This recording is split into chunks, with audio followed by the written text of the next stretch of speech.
भी मामा ने एक इंटरव्यू में बोला था कि कांग्रेस का जनाधार नहीं है, तो मैंने उस वक्त भी मेरा एक इंटरव्यू आया था कि मामा को भूलना नहीं चाहिए। ये भिवंडी शहर कांग्रेस का शहर है को, और मामा ने जो भिवंडी शहर के अंदर वादे किए हैं ना, उसके ऊपर ध्यान देना चाहिए, ना कि यहाँ वहाँ जाके जो है फितना फैलाने का काम करना चाहिए। लेकिन उसके बावजूद जब हम सर्वे करने के लिए निकलते हैं तो लोगों का यही रहता है कि कौन दयानंद चोरगे।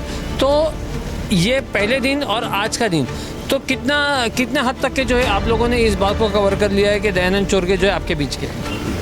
हम ही ने बताया ना, रईस शेख को भिवंडी शहर के अंदर आया, कौन जानता था। तो ये जो जर्नल लोग हैं, जो नेता लोग हैं, जो समाज में बैठते, यही लोग वायरल करते हैं कि किसको क्या बोलना है।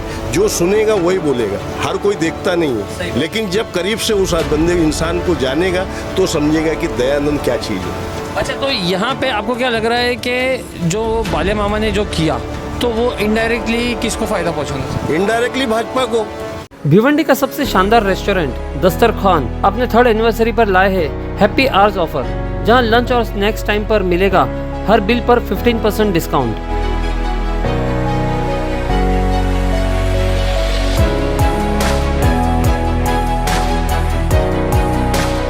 लंच टाइम दोपहर 12 बजे से शाम 4 बजे तक और स्नैक्स टाइम शाम 4 से 7 बजे तक। अपनी फैमिली और फ्रेंड्स के साथ खास पल बिताने की जगह इससे बेहतर और कहां। Dastarkhan restaurant at Bhinar village, old Nashik road, Bhiwandi. Free home delivery के लिए स्क्रीन पर दिए नंबर पर कांटेक्ट कीजिए।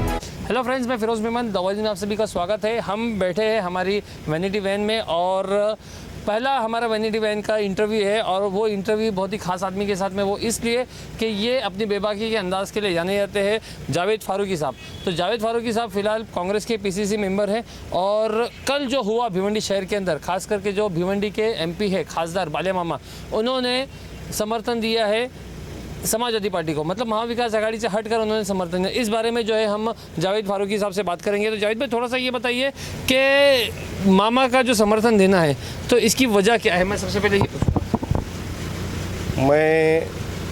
मैं इस चीज़ को तो मैं एक नादानी समझूंगा कि मामा की नादानी है, क्योंकि जब इंडिया अलायंस बनी तो पूरे देश के छोटे दल से लेके बड़े दल एक साथ इकट्ठा होके हम लोगों ने एमपी का इलेक्शन लड़ा और हमारे राहुल जी ने भिवंडी शहर की सीट को त्याग दिया, जो बरसों से कांग्रेस के खाते में रही है और काफ़ी अरसे तक कांग्रेस के कैंडिडेट यहाँ चुन के आए। तो राहुल जी की मेहनत और उनका बलिदान, उनका एक ही मकसद था कि राहुल जी किसी तरीके से भाजपा जो है देश से जाना चाहिए, और इस वजह से उन्होंने कांग्रेस पार्टी के ऊपर ज़रा भी ध्यान न देते हुए बल्कि हर पार्टियों को बड़ा करने के लिए और देश को बचाने के लिए बलिदान दिया है। तो कहीं ना कहीं मैं तो ये समझूंगा कि ये मामा की बहुत बड़ी नादानी है। जब महाराष्ट्र के अंदर इलेक्शन असेंबली का चालू है और इसमें 288 सीट का बंटवारा शेयरिंग सबके हिस्से में जो सीटें आई हैं वो बाकायदा सबके हिस्से में बराबर की सीटें आई हैं। कांग्रेस यहाँ पे एक बड़ी पार्टी उभर के आई थी एमपी के इलेक्शन में, इसलिए उनको 103 104 के आसपास में सीटें मिली हैं। मैं समझता हूँ कि अगर हम लोग वाकई में देश से मोहब्बत करते हैं, महाराष्ट्र से मोहब्बत करते हैं, तो हमको भाजपा की सरकार को भगाना है। लेकिन हम लोग सिर्फ अपना देख रहे हैं और मामा खास तौर से भिवंडी शहर थाना ज़िले में जो असेंबली है उसके अंदर वो अपने आप को मेंटेन करने की कोशिश कर रहे हैं और इनडायरेक्टली आज समाजवादी पार्टी महाराष्ट्र के अंदर 6 से 8 सीट लड़ा रहा है, जबकि महाविकास आघाड़ी के अंदर उनको सिर्फ 2 सीटें मिली है। जो अलायंस 2 सीटें तो उनका हक था, जैसे कि आमदार रईस शेख और अबू आसिम आजमी, ये तो सिटिंग एमएलए थे, तो वो तो उनका हक था लेने का। लेकिन हो सकता है कि बड़ा दिल करके महाविकास आघाड़ी अगर उनको और 4 से 5 सीट दे देती तो क्या बिगड़ जाता था। और कहीं ना कहीं ये दिखा जा रहा है कि उन्होंने फिर अपनी जिद दिखाई। नहीं, जिद यहाँ नहीं दिखाना है। मैंने अभी थोड़ी देर पहले बोला कि एमपी के इलेक्शन में हमने वो स्तर पे जाके अपनी सीटें ली है कि सारे देश के अंदर हमारे लोगों की सीट चुन के और भाजपा को भगाए। तो ये चीज़ें खाली कांग्रेस के अंदर लागू होती नहीं है, सारे छोटे दल बड़े दल सबके ऊपर लागू होता है। अच्छा, तो यहाँ पे आपको क्या लग रहा है कि जो बाले मामा ने जो किया तो वो इनडायरेक्टली किसको फ़ायदा पहुंचाना चाहिए? इनडायरेक्टली भाजपा को। आपने वो मंच पे देखा होगा कि बालिया मामा, सबसे पहली बात तो बालिया मामा को उस मंच पे जाना नहीं चाहिए, क्योंकि महाविकास आघाड़ी का कैंडिडेट जो है कांग्रेस का है, कांग्रेस के मंच पे जाना चाहिए। और गए तो किसके साथ? आपने देखा होगा नारायण चौधरी कौन है, ये पूरा शहर जानता है। तो कहीं ना कहीं ये देखा जा रहा है कि बालिया मामा उनकी कांग्रेस से शुरू से जो है नाराज़गी चल रही है, क्योंकि जब उनको टिकट जा रहा था तो पूरे कांग्रेस वालों ने जो उनका विरोध किया था, और उसके बाद में भी कुछ लोग जो है उनके समर्थन में थे, कुछ लोग नहीं थे। उनके चुनाव प्रचार में भी ये देखा गया था कि कुछ लोग आए थे, कुछ लोग नहीं आए थे। तो कहीं ना कहीं ये जो है कांग्रेस से दूरी बन रही थी, उसी का नतीजा है कि बालिया मामा अब जाके जो है समाजवादी को समर्थन दे रही है। तो फिर इंडिविजुअल तौर पर देखा जाए तो रियाज आज़मी को समर्थन दे रहे हैं। नहीं, ऐसा नहीं है। कांग्रेस भिवंडी शहर के लोग नाराज इसलिए थे कि कहीं ना कहीं यहाँ कांग्रेस का हक था, और हक मांगना गलत बात नहीं है। लेकिन जिस दिन उनके हिस्से में टिकट चली गई, 99% लोगों ने जो है उनको समर्थन देने की कोशिश की और समर्थन दिया। उनके जो लोगों ने जो आपस के उनके गुटबाजी थे, उन लोगों ने चॉइस किया कि कौन से कांग्रेसियों को लेना है और कौन से कांग्रेसियों को नहीं लेना है।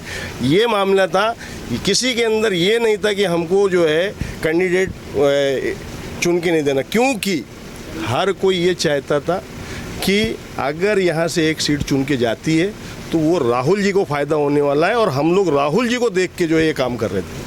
तो अब असेंबली इलेक्शन में जो है यहाँ पे बालिया मामा अगर उनका सपोर्ट कर रहे हैं, तो आपको क्या लग रहा है कितना इम्पैक्ट या कितना इफेक्ट डालेगा? क्या जनता जो है मामा की बात सुनेगी, या तो फिर जनता महाविकास आघाड़ी के साथ जाएगी? आपने कल ही देखा है, और मैंने इससे पहले भी मामा ने एक इंटरव्यू में बोला था कि कांग्रेस का जनाधार नहीं है। तो मैंने उस वक्त भी मेरा एक इंटरव्यू आया था कि मामा को भूलना नहीं चाहिए, ये भिवंडी शहर कांग्रेस का शहर है, और कांग्रेसियों ने मिल के उनको असेंबली तक पहुंचाया है, और वो याद रखना चाहिए मामा को। और मामा ने जो भिवंडी शहर के अंदर वादे किए हैं ना, उसके ऊपर ध्यान देना चाहिए, ना कि यहाँ वहाँ जाके जो है फितना फैलाने का काम करना चाहिए।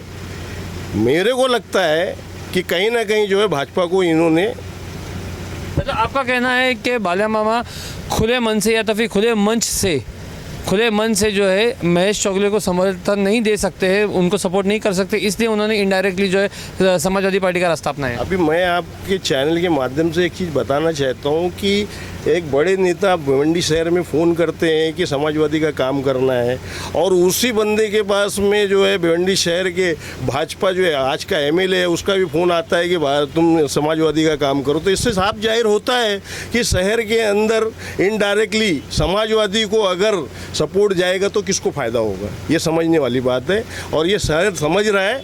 और उसी का नतीजा कल आपको देखने को मिला कि हर फेसबुक पे, हर व्हाट्सएप के ऊपर मामा को ऐसी ऐसी बातें बोली गई जो एक एमपी के ऊपर नहीं सूट करती है, शोभा नहीं देती है। मैं समझता हूँ मामा को यहाँ से सीख लेना चाहिए कि भिवंडी की जनता को क्या पसंद है। महाआघाड़ी का कैंडिडेट जो भी होगा, चाहे वो कांग्रेस से होगा या समाजवादी से होगा या राष्ट्रवादी से होगा, उसको लबैक करके उसको जिताने का काम करना चाहिए, ना कि इनडायरेक्टली भाजपा को जिताने का।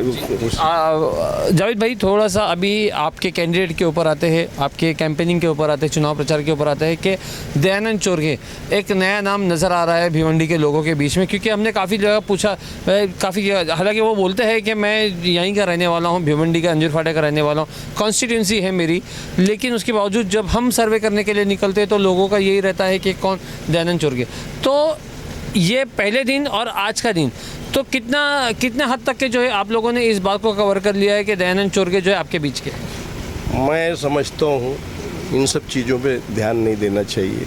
सबसे पहली चीज़, आज दयानंद चोरगे एक अच्छा इंसान है, हमने एक अच्छे इंसान को चुन के लाना चाहिए।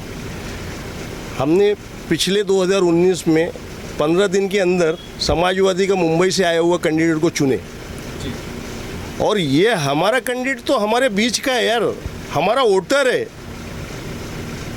थोड़े दिन पहले, अभी 2-4 दिन पहले मेरा ख्याल है दयानंद चोरगे जी का एक इंटरव्यू आया, उन्होंने बोला कि मैं कहाँ रहता हूँ, लेकिन मैं समझता हूँ इसको बताने की गरज नहीं है। हमने ये समझना चाहिए, हमने ये समझाने की कोशिश करना चाहिए कि भिवंडी शहर की जो जनता है महा विकास आघाड़ी के साथ में है। हमको सबसे पहले देश कैसे बचेगा, महाराष्ट्र कैसे बचेगा, उसके ऊपर ध्यान देना चाहिए, ना कि हमको कैंडिडेट के ऊपर उंगली। ये कुछ लोग रहते हैं, कुछ दलाल लोग भिवंडी शहर के अंदर जो घूम रहे हैं, जो कॉर्नर होटलों पे बैठ के ये सब नहीं, ये जो आप बोल रहे दलाल लोग वो तो ठीक है, लेकिन जब हम आम जनता से बात करते हैं तो भी ये बातें आती है। आम जनता जो बैठी हुई है, मैं आम जनता की बात नहीं कर रहा हूँ, लिमिटेड जो कुछ लोग हैं उनकी बात कर रहा हूँ। आम जनता को जो आप बताओगे वही हम ही ने बताया ना। रईस शेख को भिवंडी शहर के अंदर आया, कौन जानता था? तो ये जो जर्नल लोग हैं, जो नेता लोग हैं, जो समाज में बैठते हैं, यही लोग वायरल करते हैं कि किसको क्या बोलना है। जो सुनेगा वही बोलेगा, हर कोई देखता नहीं है। लेकिन जब करीब से उस बंदे इंसान को जानेगा तो समझेगा कि दयानंद क्या चीज़ है। अच्छा, तो ये बताइए कि कांग्रेस पार्टी के तो पूरे लोग अभी उनके साथ में है, लेकिन किस हद तक के जो है जनता उनको सपोर्ट कर रही है, किस हद तक के जो है उनको समर्थन मिल रहा है? सबसे बड़ी चीज़ तो ये है कि जनता का भरपूर सपोर्ट मिल रहा है। हमेशा से यहाँ पे आजू बाजू में जो नॉन मुस्लिम वोटर्स हैं वो भी आज चल के सामने से आ रहे, अपने को दिख रहा है।